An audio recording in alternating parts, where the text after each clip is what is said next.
Petronas twin tower মালয়েশিয়ার পিছনের side আপনারা দেখতে পাচ্ছেন। এর পাশে আরও অনেকগুলো ভবন আছে। এখানে হোটেল আছে, অফিস আছে, মার্কেট আছে। পিছনে বড় ফোয়ারা দেখা যাচ্ছে। এখানে ঘুরে দেখার মতো অনেক কিছু আছে, সময় নিয়ে আসতে হবে।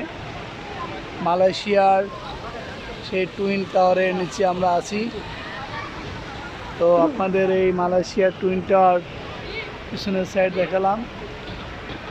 আপনাদের আসার জন্য নিমন্ত্রণ জানালাম। যদি কখনো সুযোগ এসে দেখে যাবেন। এ হচ্ছে টুইন টাওয়ারের পিছনের গেট। এই গেট দিয়ে আমরা সামনে থেকে পিছনে আসছি। এখানে সাজাইছে, তো এখানে লেক করেছে পিছনে।